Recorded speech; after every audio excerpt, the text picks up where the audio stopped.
আল্লাহ নবী সাল্লাল্লাহু আলাইহি ওয়াসাল্লামের বাড়িতে এসেছেন, ক্ষুধার্ত। নবীর বাড়িতে এসে বলছে, ইয়া রাসূলুল্লাহ, আমি ক্ষুধার্ত, আমার খাবার প্রয়োজন। নবীজির বাড়িতে পাঠায় দিলেন, যাও আমার বাড়িতে নিয়ে যাও। বাড়িতে নিয়ে বললেন, রাসূলুল্লাহ সাল্লাল্লাহু আলাইহি ওয়াসাল্লাম মেহমান পাঠাইছে, কোনো খাবার আছে কিনা। ঘরের মধ্য থেকে আওয়াজ আসলো, পানি ছাড়া কিছুই নাই। কি বলেন তো? পানি ছাড়া কিছুই নাই, খেজুরও নাই, শুধুমাত্র একটু পানি ছাড়ার কোনো খাবার নাই। রাসূলের বাড়ি থেকে আল্লাহ রাসূলের পাঠানো মেহমান ফেরত আসলো। একজন সাহাবী, আল্লাহ রাসূল সাল্লাল্লাহু আলাইহি ওয়াসাল্লাম বলছেন, ও আমার সাহাবীরা, তোমাদের মধ্যে এমন কি কেউ আছে, এই মেহমান আমার বাড়ি থেকে খাবার না পেয়ে ফিরে এসেছে, তোমরা কি কেউ আছো যে একে নিয়ে যাবে? আল্লাহর নবীর একজন সাহাবী বলছে, ইয়া রাসূলুল্লাহ, আমি সঙ্গে করে নিয়ে যাই। নবীর সাহাবী ওই মেহমানকে নিজের বাড়িতে নিয়ে গেল। বিবিরে ডাক দিয়ে বলে, বিবি, রাসূলের বাড়ি থেকে মেহমান না খেয়ে ফেরত এসেছে, রাসূলের পাঠানো মেহমান আমি নিয়ে এসেছি, কোনো খাবার আছে কিনা? বিবি বলে, ওগো স্বামী, বাচ্চাদের রাতের সামান্য কিছু খাবার আছে বেঁচে থাকার জন্য, এতটুকু পরিমাণ খাবার শুধু বাচ্চারাই খেতে পারবে, তাও বাচ্চাদের পরিপূর্ণ চাহিদা মিটবে না। স্বামী বলতেছে, রাসূলের পাঠানো মেহমান আমি কিভাবে ফিরিয়ে দিব? বাচ্চাদেরকে ভুলিয়ে ভালিয়ে ঘুম পাড়িয়ে দাও, ওই খাবারটুকু মেহমানের সামনে তুলে ধরো। সুবহানাল্লাহ। রাতের বেলা খাবারগুলো প্রস্তুত করা হলো, বাচ্চাদেরকে ভুলিয়ে ভালিয়ে ঘুম পাড়িয়ে দেওয়া হলো। বাচ্চারা ঘুমিয়ে পড়লেন। আল্লাহর নবীর সাহাবী বিবিকে বললেন, বিবি, বাতিটা ঠিক করো। বাতিটা জ্বালানোর খাবার প্রস্তুত করেছে, বাতিটা জ্বালানোর বাহানা করে বাতিটাকে নিভিয়ে দিল। এবার মেহমানকে বলছেন যে খাবার শুরু করেন। মেহমান খাওয়া শুরু করলো।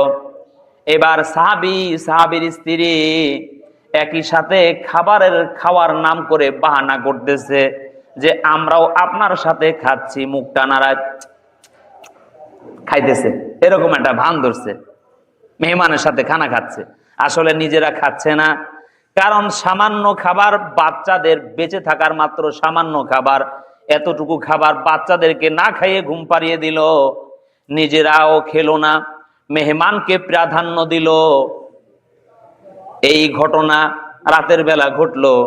সকালবেলা রাসূলুল্লাহ সাল্লাল্লাহু আলাইহি ওয়াসাল্লামের দরবারে যখন আসলেন, আল্লাহর নবী সাল্লাল্লাহু আলাইহি ওয়াসাল্লামের কাছে পুরো ঘটনা ফেরেশতা জিবরাইল আলাইহিস সালাম ওহী মারফত সবকিছু জানিয়ে দিলেন। সুবহানাল্লাহ। আল্লাহর নবী সাল্লাল্লাহু আলাইহি ওয়াসাল্লাম ওই সাহাবীকে দেখে হেসে দিলেন। এবার বলছেন, ও সাহাবী, রাতের বেলা তোমরা স্বামী স্ত্রী মিলে এই মেহমানকে যে প্রাধান্য দিয়েছো, দান করেছো, তাকে পেট ভরে খাওয়ানোর ব্যবস্থা করেছো, নিজেরা না খাইয়ে, বাচ্চাদেরকে না খাইয়ে, তোমাদের এই মেহমানদারিতে আল্লাহ রব্বুল আলামিন খুশি হয়ে তোমাদের এই নাটকীয় সিনেমা দেখে আল্লাহ তাআলা হেসে দিয়েছেন। সুবহানাল্লাহ। কে হেসে দিয়েছেন? কথা বলেন, এই কথা বলেন, কে হেসে দিয়েছেন? নবী বলছেন যে তোমাদের এই বাহানা দেখে আল্লাহ হেসে দিয়েছেন। সুবহানাল্লাহ। তার মানে হলো আল্লাহ তাআলা তোমাদের প্রতি সন্তুষ্ট হয়েছেন, আল্লাহ হেসে দিয়েছেন, তাই আমিও হেসে দিলাম। সুবহানাল্লাহ। এইভাবে করে নিজেকে প্রাধান্য না দিয়ে অন্যকে প্রাধান্য দিলে আল্লাহ রব্বুল আলামিন বান্দার প্রতি খুশি হয়ে যায়। সুবহানাল্লাহ।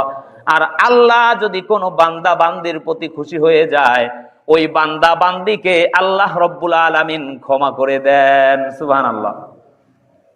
আমাদেরও সেই নবীদের সাহাবী আজমাইন যারা ছিল, তাদের মতো করে আমাদেরও উজাড় করে দান করতে হবে।